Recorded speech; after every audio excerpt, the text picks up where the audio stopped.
What's up, guys? Welcome to Strength for Today's Man.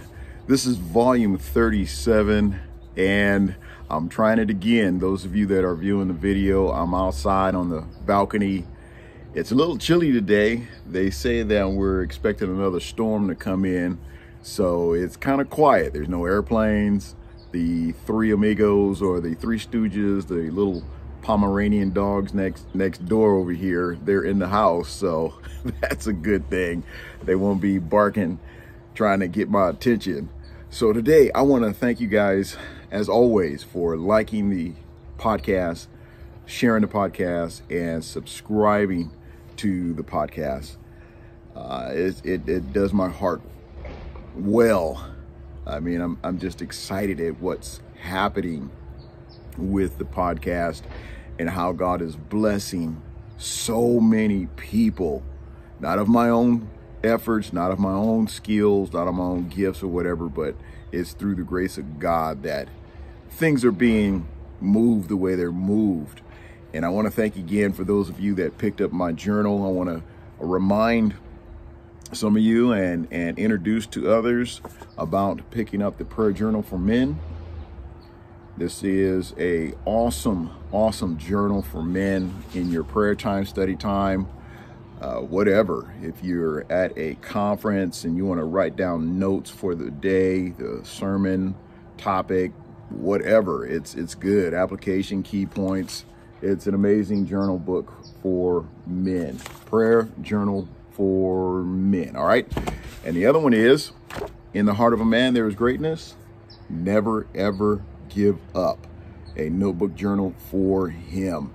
This is a notebook journal that the pages are blank. You have line pages throughout, so you can write down and jot down your thoughts, goals, and dreams. Awesome book. And also for the women, you know, I'm always keep you guys in my heart and in my mind. In the heart of the woman there is greatness. Make this day great. A notebook journal for her. And again, it's lined, blank line pages for you to jot down all of your thoughts and ideas. All right, you can pick those up on Amazon.com. Down below in the description, there will be a link for you to go right to it. All right, let's get in this. We got a good one today. I'm going to be reading from 1 Samuel 3:9, where it says, Eli told Samuel, go and lie down, and if he calls you, say, speak, Lord, for your servant is listening. So Samuel went and laid down in his place. I want to talk about listen up. Listen up. How often as a child, as growing up, you hear your parents say, are you listening to me? Or how many times have you told your child, just listen up, pay attention, just listen, will you? And here, thinking about this and the story of Eli and Samuel and how Eli was training Samuel, you have to think, when listening to music, and I love music, I don't listen to the secular music any longer like I used to, because when I came to the Lord, I decided that the music that I listened to, I wanted to be edifying to him. I wanted to build me up spiritually. And I feel that if I want to get in the groove, then there are a lot of spiritual genres I can listen to. There's gospel jazz, Christian jazz, there's gospel rap, there's even gospel Christian contemporary, there's country, there's reggae. All the genres are covered when you come to the Lord. So I feel that as a Christian, if you're listening to good, wholesome music that's building you up, lifting you up, encouraging you throughout the day, then listen to good Christian gospel music. You can never go wrong there. Why should I go back from coming out of the world, from out of my sins, and then as a Christian go back and listen to the music that that touch me in a way to want to go make love to women that aren't my wife, to do things that aren't conducive to my walk in Christ. And, you know, that's one of those touchy subjects, because there's a lot of Christians that say, oh, I don't see anything wrong with it. Okay, well, if you don't see anything wrong with it, then that's on you. But personally, me, inside, my own conviction is I listen to Christian gospel music, period. Even my children, they know this. When I was growing up in my house, this is what we listening to. They didn't listen to all that music out there, you know, when I came to the Lord. Like, not happening, not in this house. And the sad thing about it is there's a lot of Christians out there that compromise because they feel there's no harm in it. And I'm like, that's a personal thing. I'm not even going to go there right now. Let's go back to Samuel and Eli and listening to music.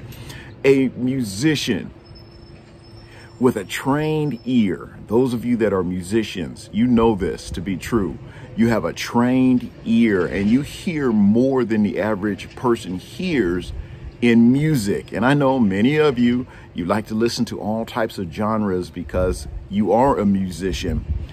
The everyday listener will simply hear a song and that's it. They just hear a song. But a musician, one that's been trained, will hear the musical texture, the rhythm.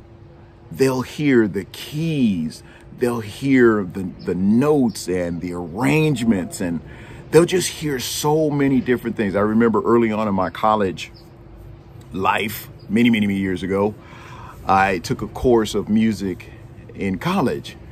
And what the professor would do, he would take, and this was classical music, he would take a Bach or Beethoven, an album now, and play the album, and he would just put the needle down, and we would have to name the year, name the music, name the mood of the writer, so much went into learning about different musicians and composers and things like that, and understanding why they wrote, how they wrote, what was their feeling. It was difficult. It was really hard. I play a bass guitar. I dabble in drums very little. I enjoy singing, but I don't have that keen ear. Now I can hear parts, I can hear tones, I can hear notes and things, but not like a bona fide trained ear musician. A trained ear will be able to pick up more and understand the fullness of music. Now, Eli, in this particular scripture and story, if you go back and you read 1 Samuel, Eli recognized that God was speaking to Samuel. But Samuel did not have that trained ear. He didn't have that spiritual awareness of hearing God's voice yet. Here, Samuel did not get discouraged. He didn't get upset. But he was a little confused at what was going on, because he would go, whenever God called him, he would jump up out of his bed and go to where Eli was and say, "Sir, your servant's here. Lord, you called me? You called me." And Eli's like, "No, man, I ain't called you. Go back to bed." And God would call Samuel again. Samuel would jump up. Go with Eli. "Eli, I'm here, Eli. What is it? What, you called me?" And Eli's like, "Nope, I didn't call you, man. Go on, lay down, son." And the third time, Eli realized what was going on. And he told him, "Now listen, son. The next time he calls you, just say, 'Speak, Lord, your servant is listening.'" This is why we need to listen up, because there's times that God is speaking to us, and I call it a bunch of white noise, a lot of interference, that we can't hear God's voice because there's so much going on around us. Our family, our children, our jobs, the people at church, people in the community. There's just so much going on. We cannot hear God's voice. There's just way too much white noise going on. So instead of explaining what the Lord is doing, Eli taught Samuel how to listen and how to respond. That's an important part here. We need to learn how to listen and learn how to respond correctly. This is why so many Christians today don't feel there's nothing wrong with listening to secular music, even though they're saved and they came out of that world. You know, when you were going to the parties, that was the music you listened to. So now that you're not going to the parties, well, some of you that are not going to these clubs, well, then it's like, why are you bringing it to the church? Why are you bringing it with you? Leave it out there. Become separate. There's a difference between godly and ungodly. And again, that's a podcast for another day. I'm not trying to throw rocks, throw stones, because, you know, there's things that we all have, habits that we do. We still holding on to certain things that we used to do while we were out in the world. But if we train our ear to hear the voice of God, he will let you know, baby, son, daughter, whatever, don't listen to that. It's not conducive to your spirit. It's not conducive to your soul. The devil is trying to get into your heart, your soul, your mind, your spirit through his music. This is why we listen to the certain kind of music that we listen to. So here, let me wrap this up. He taught Samuel how to listen, how to respond, taking Eli's advice. Samuel went back to bed and was able to hear the voice of God. As we train people, as we instruct people, as we give people advice, people that are in our lives as our successors, as our little trainees, it may be easier to tell them what to believe. It may be simpler to tell them what God requires rather than train them how to listen to the voice of God. But we do a disservice to those following us, and we stunt their spiritual growth if we don't train them how to hear, train their ears spiritually to hear God's voice.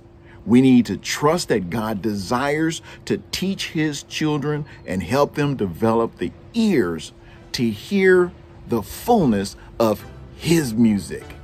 And I'm going to close with this. God, give me peace as I train, as I disciple those who are around me. Give me ears to hear your voice and the patience to trust your process. Listen up. God's speaking. Can you hear him? Or do you have a lot of white noise and outside interference drowning out his voice? Get in a place to where you can hear God, so you know where he's directing you to go, what he's directing you to do. This is Strength for Today's Man, Volume 37. I'm Malachi Mitchell. You guys go out there, make it a great day. And I'm going to meet you right back here on the next podcast. You guys be blessed.